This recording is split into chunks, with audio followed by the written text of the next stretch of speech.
Ողջույն հարգելի հետևորդներ, եթերում ABC լուրերն է, ես Գառնիկ Թաֆյանն եմ, կարևոր է նախ համառոտ։ Թրիփ խորհրդարանի ընտրություն եւ արևմուտքի գործունեություն վերլուծաբանը խոսել է Հայաստանում ու Հայաստանի շուրջ տեղի ունեցողի մասին։ Ռուբեն Վարդանյանի կինը պատրաստ է այցելել Բաքու, Վարդանյանը հանդիպել է Ադրբեջանի օմբուդսմենի հետ։ Հայհոյանք, ներողություն եւ անպատժելիություն Սարիկ Մինասյանը սկանդալի կենտրոնում։ Իրան-ԱՄՆ բանակցություններ, ովքեր են ժամանել Իսլամաբադ, կկայանա արդյոք հանդիպումը։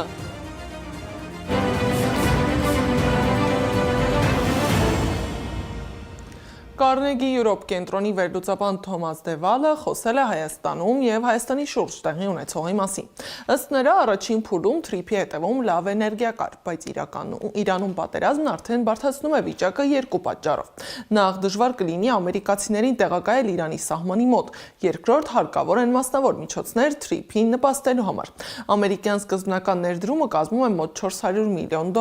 բայց ավելին անելու համար անհրաժեշտ են մասնավոր ներդրումներ։ Ավելի դժվար կլինի ներդրողներ ներգրավել այնպիսի նախագծի մեջ, որը բառացիորեն գտնվում է Իրանի մյուս կողմում։ Աշխատանքի մեծ մասը կատարվում է կուլիսներում, այդ թվում Ֆրանսիայի եւ Միացյալ Նահանգների կողմից անվտանգության աջակցությունը, որը ֆիզիկապես պաշտպանում է Փաշինյանին հնարավոր վտանգից։ Կա նաեւ հետաքրքիր հարց Ադրբեջանի համար։ Այն նախընտրում է արդյոք ուժեղ հայկական ղեկավարություն։ Ոմանք ասում են այո, մյուսները մտահոգված են, որ ավելի ուժեղ Փաշինյանը կլինի ավելի անկախ եւ ավելի մոտ արևմուտքին եւ խնդիր կստեղծի մեզ համար։ Իսկ մայիսի 4-ին եւ 5-ին Հայաստանում տեղի կունենա Եվրամիություն Հայաստան գագաթնաժողովը։ Մայիսի 5-ին պաշտոնական այցով Հայաստանում կլինի Ֆրանսիայի նախագահ Էմանուել Մակրոնը։ ՀԿ-ականները մայիսի 4-ին եւ 5-ին ցույցեր կանեն։ Կուսակցության փոխնախագահ Արմեն Աշոտյանը հայտարարել է, որ մայիսի 4-ին տարաբնույթ ակցիաներ կլինեն նվիրված Հայաստանում ժողովրդավարության ճգնաժամին եւ Արցախի խնդիրներին։ Սա հնարավորություն է Նիկոլի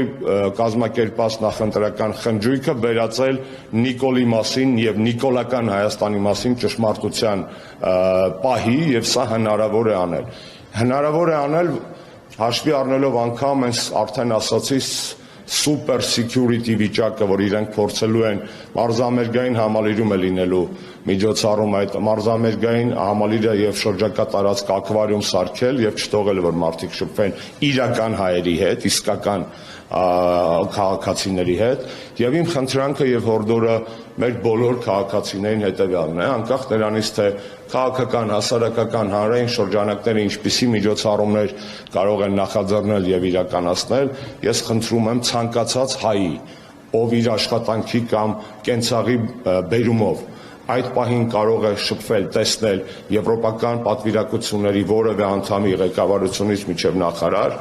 մոտենալ իր դժգոհությունը հայտնել։ Եվրոպական հանձնաժողովի փոխնախագահ Կայա Կալասն էլ հայտարարել է, որ Ադրբեջանի եւ Հայաստանի միջև հարաբերությունների կարգավորման գործընթացը չափազանց կարևոր է Եվրամիության համար։ ԵՄ արտգործնախարարների հանդիպման ընթացքում քննարկվելու են Հայաստանում ստեղծվելիք ԵՄ նոր առաքելությունը եւ Ադրբեջանի ու ԵՄ-ի միջև հարաբերությունների զարգացման ուղիներ։ Իդեպ այսօր Ադրբեջանը Հայաստան կուղարկի վառելիքի հերթական խմբականակը։ Ըստ ադրբեջանական լրատվամիջոցների խոսքը դիզելային վառելիքով բեռնված 16 վագոնի մասին է։ Սակայն խաղաղությանը զուգահեռ Արցախում շարունակվում է հայկական մշակութային ժառանգության ոչնչացումը։ Արցախի մշակութային ժառանգության օմբուդսմեն Հովիկ Ավանեսովը ահազանգ է հնչեցրել, որ քանդել են Ստեփանակերտի Սուրբ Աստվածամոր Հովանի մայրտաճարը։ Ավանեսովի խոսքով սա նպատակային քաղաքականություն է Արցախում հայկական հետքերը վերացնելու համար։ Տաճարի ավերումը հայոց ցեղասպանության 111-րդ տարելիցին եւս մեկ անգամ բացահայտորեն ցույց է տալիս Ադրբեջանի ցեղասպան քաղաքականությունն ու նրա իրական դիմագիծը։ Ճարտարապետ Գագիկ Երանոսյանի նախագծած եկեղեցին իր ծավալներով եւ կառուցվածքով ընդգծում էր իր նշանակությունը 35 մետր բարձրություն, զանգակատունը 24 մետր, համալիր ներքին կառուցվածք։ Այսինքն խոսքը ոչ թե մոռացված կամ երկրորդական օբյեկտի, այլ գիտակցված կերպով թիրախավորված սրբավայրի մասին է։ Առավել մտահոգիչ է այն հանգամանքը, որ ավերումից առաջ ադրբեջանական սոցցանցերում բացահայտորեն տարածվում էին կոչեր քանդելու եկեղեցին։ Իսկ Արցախի նախկին պետնախարար Ռուբեն Վարդանյանը, որը Բաքվի բանտում է, հանդիպել է Ադրբեջանի մարդու իրավունքների պաշտպան Սաբինա Ալիևայի հետ եւ խոսել հայ գերիների պահման պայմաններին վերաբերող հարցերի մասին։ Վարդանյանը պատմել է, որ զրույցի ընթացքում Ալիևան նշել է, որ Անահիտ Մանասյանի հետ արդեն քննարկել է մեր հայրենակիցների ընտանիքի անդամների Բաքու այցելելու հնարավորությունը եւ պատրաստակամություն է հայտնել աջակցել դրա կազմակերպմանը։ Ավելին շեշտել է, որ իր կինը պատրաստ է գալ Բաքու։ Վարդանյանը դիմել է Հայաստանի մարդու իրավունքների պաշտպան Անահիտ Մանասյանին։ Իմ կինը Վերոնիկա Զոնաբենդը պատրաստ է մասնակցել այդպիսի նախաձեռնությանը եւ այցելել Բաքու։ Հավանաբար մյուս բանտարկյալների ընտանիքների անդամները եւս պատրաստ կլինեն։ Այդպիսի պատվիրակությունը պետք է լինի ինստիտուցիոնալ եւ հետեւողական, ունենալով Հայաստանի Հանրապետության վարչապետի քաղաքական աջակցությունը, որը հաշվետու է քաղաքացիների առջեւ։ Այս առումով խնդրում եմ ձեզ հրապարակավ պատասխանել հետեւյալ հարցերին։ Արդյոք քննարկվելու է Բաքու պաշտոնական պատվիրակության այց կազմակերպելու հնարավորությունը հայ գերիների հարազատների մասնակցությամբ։ Ինչպես է ձեր հաստատությունը պլանավորում համակարգել աշխատանքներ Ադրբեջանի օմբուդսմենի հետ Հայաստանի Հանրապետության քաղաքացիներին վերաբերող մարդասիրական հարցերի շուրջ։ Ձերբակալության պահից սկսած ձեր ղեկավարած հաստատությունն ինչ միջոցներ է ձեռնարկել հայ գերիների իրավունքները պաշտպանելու համար։ Արցախցի փաստաբան Ռոման Երիցյանն էլ հայտարարել է, որ Փաշինյանի ուղղությամբ խնձոր նետած պապիկի արդարացումից հետո դատախազությունը վճռաբեկ բողոք է ներկայացրել, պնդելով, որ 75-ամյա Ալբերտ Արստամյանը խախտել է համակեցության կանոնները եւ ստորացրել Հայաստանի վարչապետին։ Սակայն մինչ տարբեր մակարդակի պաշտոնյաներ դիմում են դատական ատյաններ ու պահանջում հարգալից խոսք եւ վերաբերմունք, հենց իրենք աչքի չեն ընկնում պարկեշտ պահվածքով։ Հայաքվե ազգային քաղաքացիական միավորման համակարգող Ավետիք Չալաբյանը դիմել է կոռուպցիայի կանխարգելման հանձնաժողովին, պահանջելով պաշտոնատար անձի վարքագծի կանոնների խախտման վարույթ հարուցել Նիկոլ Փաշինյանի նկատմամբ, որը ապրիլի 17-ին ելույթ ունենալով ազգային ժողովի ամբիոնից գրեհիկ վիրավորել է իր քաղաքական մրցակիցներին եւ նրանց բազմահազար հետևորդներին։ Գյումրիի ավականու անդամ ԿՊԵ-ական Սարիկ Մինասյանն էլ կրկին սկանդալի կենտրոնում է։ Սոցիալական ցանցերում քաղաքացիների մեկնաբանություններին արձագանքել է ոչ թե պաշտոնյային հարիր լեզվով, այլ հայոյանքով, անձնական վիրավորանքներով եւ նույնիսկ հեռախոսահամար պահանջելով։ Իսկ երբ աղմուկը մեծացավ, հայտարարեց, թե դարձել է ֆեյքերի գրոհի թիրախ եւ պարզապես պատասխանել է նրանց։ Բայց որտեղ է անցնում սահմանը պատասխանելու եւ պաշտոնյային ոչ վայել վարքի միջև, եւ ինչու նման դեպքերը հաճախ ավարտվում են միայն ներողությամբ, առանց իրավական հետևանքների։ Թեման ուսումնասիրել է Սեդա Մակարյանը։ Գյումրիի ավականու անդամ ԿՊԵ-ական Սարիկ Մինասյանը ներողություն է խնդրել սոցիալական էջերում հայհոյախառն մեկնաբանություններ գրելու համար։ Վիրավորվել է Մինասյանի արժանապատվությունը, երբ քաղաքացիները մեկնաբանություններում ԿՊԻ-ին անվանել են դավաճան։ Պատասխանը երկար սպասեցնել չի տվել։ Հայհոյանք, անձնական վիրավորանք եւ անգամ հեռախոսահամար պահանջելու փորձ։ Ով ինձ գրել է ու իմ ընկերներին, հավանողներինն էլ հետը, տղա չես, համարդ գրի։ Համարդ գրի հլը այրասի։ Համարդ գրի կասեմ, բայց իմացի ես։ Այնուհետև Մինասյանը իր գրառմամբ փորձում է իրավիճակը ներկայացնել որպես ֆեյքերի գրոհ եւ սեփական վարքագիծը բացատրել հայելային պատասխանով։ Որոշ շրջանակներ չկարողանալով զսպել իրենց նախանձն ու ամբարով վարքագիծը, ֆեյք օգտահաշիվներով գրոհեցին էջս, մեկնաբանություններում անպարկեշտ վիրավորական գրառումներ անելով, թիրախավորելով ոչ միայն իմ անձը, այլ ընտանիքս, քաղաքական թիմիս։ Հայկական մտածելակերպին տուրք տալով, որպես արժանապատիվ տղամարդ, տրվեցի նպատակաուղղված սադրանքներին եւ որոշ ֆեյքերի պատասխանել եմ հայելային։ Այս մեկնաբանությունում Մինասյանի ընտանիքին առնչվող որևէ միտք կա, իսկ այս մեկում փորձեցինք հասկանալ, որտեղ են այն վիրավորանքները, որոնք ըստ Մինասյանի ուղղված էին իր ընտանիքին։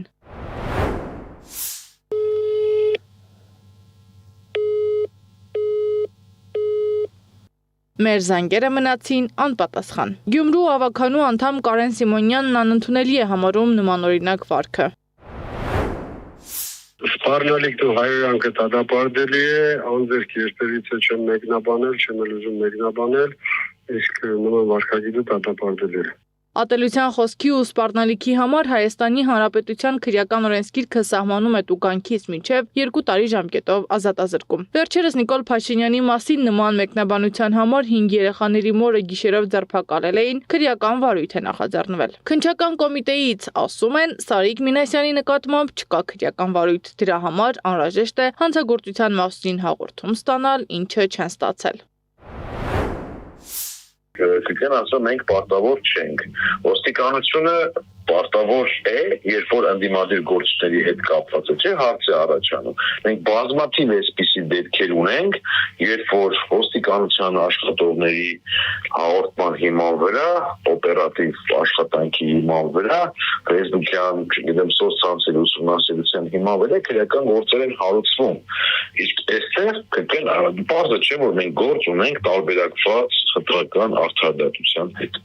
Ավելի ուշ Սարիկ Մինասյանն իր հայոախառն մեկնաբանությունները հեռացրել էր, սակայն այս վարքագիծը խիստ քննադատության է արժանացել։ Ընդ որում, առաջին դեպքը չէ, որ Սարիկ Մինասյանը հայտնվում է նմանատիպ սկանդալի կենտրոնում։ Անցած տարի գարնանը Պաշտոնյան ուղիղ եթերում քաղաքացուն այսպես ասած ռազմորկայի էր կանչել այն բանից հետո, երբ վերջինս հիշեցրել էր, որ Սարիկ Մինասյանը նախկինում ՀՀԿ-ական է եղել։ Կուսակցական պատկանելիության ասում է ՀԿ-ականը տեղափոխվել է ՔՊ-ի մեջ ու այն էլ զբաղեցնում է առաջին համարը, արդյոք նման պատահապաշտություն նշանակում է, որ հաջորդ ընտրություններին մեկ այլ կուսակցական ցուցակով կարող եք մասնակցել ընտրություններին։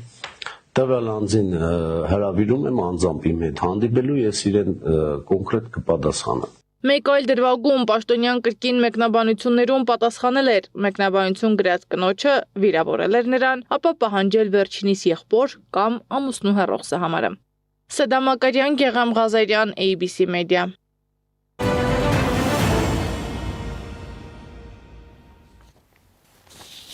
Իսկ քաղաքային իշխանությունը քննարկում է Ամիրյան փողոցը Պապ Թագավորի անունով կոչելու հարցը։ Ավագանու մեծամասնությունը, այդ թվում Հանրապետություն խմբակցությունը բոյկոտել է Ամիրյան փողոցն անվանափոխելու նախագիծը։ Տիգրան Մեծը ավելի շատ բան է գրավել, բայց Տիգրան Մեծը գրավել է խաղաղության ժամանակ եւ ուղղակի վարել է այդ արտաքին պատերազմը, երբ որ ամեն ինչը շատ բարենպաստ էր Հայաստանի համար։ Եթե նայենք ինչ անդունդ ինձ Պապ Թագավորը Հայաստանը վերականգնել, իմ կոնկրետ անձնական կարծիքով, ու ես պատմություն իմացող եմ համարում ինձ, ինքը նույնիսկ Տիգրան Մեծից էլ ավելի մեծ բանար է իմ համար, այդ ա եղել չափանիշը, դրա համար հրապարակի հետ առնչվող փողոցների մասով ես նախընտրել եմ իր անունը։ Քաղաքային անտեսված խնդիրները ամենաանսպասելի պահին վերածվում են արտակարգ իրավիճակի։ Երևանին ու Բարաշենի աղբավայրում տեղի ունեցած հերթական պայթյունը հենց այդ դեպքերից է։ Տարիներով կուտակված ռիսկեր, տեխնիկական եւ վերահսկողական բացեր, կանխարգելման մասին պարբերական հայտարարություններ, բայց զրո աշխատանք։ Ինչի հետևանքով է տեղի ունեցել պայթյունը եւ ինչ է կատարվել աղբավայրում, ռեպորտաժում։ Հերթական պայթյունն ու Բարաշենի աղբավայրում, որը հանգեցրեց հրդեհի։ Այս անգամ հետևանքները առավել ծանր են, մարդկային կյանքերին սպառնացող ուղիղ վտանգով։ Աղբավայրի տնօրեն Սարգիս Խաչատրյանը եւ աշխատակից Էդիկ Միսակյանը ծայրահեղ ծանր վիճակում տեղափոխվել են հիվանդանոցներ։ Մեկը այրվածքաբանության ազգային կենտրոն, մյուսը Երևանի մասնագիտացված բուժհաստատություններից մեկը։ Դեպքի տուժած անձինք գտնվում են մեր կենտրոնում, ռեանիմացիոն բաժանմունքում։ Վիճակը կայունագնահատվում, բայց ծանր։ Քաղաքապետարանի գործակարգավարական նիստում նույնպես անդրադարձ եղավ տուժածների առողջական վիճակին։ 15% ախտահարում ամաշկի եւ ձեռքերի եւ դեմքի շրջանում կարևորը շնչառական օրգանները ախտահարված չեն, մաքուր են այս պահին, կայուն ծանր է գնահատվում, բայց դրական դինամիկայով։ Ըստ նախնական տվյալների պայթյունը տեղի է ունեցել Պահակակետի հարևանությամբ գտնվող սանհանգույցում, լույսը միացնելու պահին, ինչը ենթադրաբար պայմանավորված է եղել կուտակված գազերի առկայությամբ։ Այսինքն երկար ժամանակ չկարգավորված խնդիրն ի վերջո հանգեցրել է պայթյունի։ Քննչական կոմիտեն հայտնում է, նախաձեռնվել է քրեական վարույթ, իրականացվում են փորձաքննություններ։ Դեպքի առթիվ նախաձեռնվել է քրեական վարույթ քրեական օրենսգրքի 412-րդ հոդվածի առաջին մասով, այն է անվտանգության պահանջներին չհամապատասխանող խմբերի կամ ապրանքների շրջանառությունը, աշխատանքների կատարումը կամ ծառայությունների մատուցումը։ Նշանակվել են մի շարք փորձաքննություններ։ Թեև մեզ չթույլատրեցին նկարահանել շենքը պատճառաբանելով ընթացող փորձաքննությունը, սակայն տարածքը դատարկ էր, սանհանգույցի դուռը կապարակնքված, տվյալ պահին փորձաքննություն չէր իրականացվում։ Քաղաքապետարանի գործակարգավարական նիստում Տիկին Դանիելյանն ասաց, որ ամեն ինչ սկսվել է տարածվող արտառոց հոտից։ Տնօրենը փորձել է պարզել դրա պատճառը, սակայն հենց այդ քայլն էլ ավարտվել է պայթյունով։ Սանհանգույցում, որտեղից արտառոց հոտ է տարածվել, տնօրենը փորձել է ճշտել, ինչով է պայմանավորված, ներս է մտել, լույսը վառել է եւ պայթյունը տեղի է ունեցել։ Իսկ քաղաքապետ Տիգրան Ավինյանը միջադեպը որակեց բավականին տհաճ, միաժամանակ շարունակելով խոսել աղբավայրի վիճակի բարելավման մասին, ինչով փաստերի ֆոնին հակասական է հնչում։ Սա կարող է լինել նաև զոհերով, այսինքն բավականին վտանգավոր միջավայր է եւ պետք է մաքսիմալ համապատասխան սարքավորումներով հագեցած լինի բոլոր հատվածները, որտեղ գտնվում են մարդիկ։ Ինչ վերաբերում է պատճառներին, ապա դրանք նոր չեն։ Վտանգավոր գազերի կուտակման մասին տևական ժամանակ է խոսվում, սակայն վերահսկողության բացակայության պատճառով ստեղծվել է պայթյունավտանգ միջավայր։ Սանհանգույցի հատվածում գոյողագծի միջոցով բիոգազի, շմոնգազի կուտակումը տեղի ունեցել, որը որ հանդիսացել է այդ պայթյունի առաջացման հետևանքը առաջացել։ Արդյունքում այնինչ կարելի էր կանխել մշտական մոնիթորինգով վերածվել է արտակարգ իրավիճակի։ Ընդամենը 1.5 ամիս առաջ նույն քաղաքապետը հայտարարում էր Նուբարաշենի աղբավայրի վիճակի էական բարելավման մասին, վստահեցնելով, որ իրականացված կանխարգելիչ միջոցառումների շնորհիվ հրդեհների եւ նման դեպքերի ռիսկը կնվազի։ Այսօրվա պայթյունը ցույց է տալիս, կամ այդ միջոցառումները բավարար չեն եղել, կամ չեն գործել այնպես, ինչպես ներկայացվում էր։ Անահիս Սարգսյան, Տարոն Ղանդիլյան, Գեղամ Ղազարյան, ABC Media։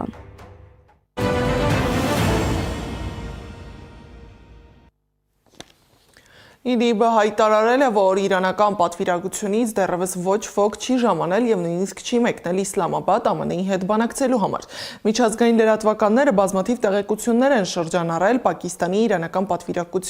Պակիստան-իրանական պատվիրակության մեկնելու կամ ժամանելու մասին, կամ նույնիսկ հայտարարություն են արել հանդիպման ժամերի վերաբերյալ, որոնցից եւ ոչ մեկը չի համապատասխանում իրականությանը, ասված է հաղորդագրության մեջ։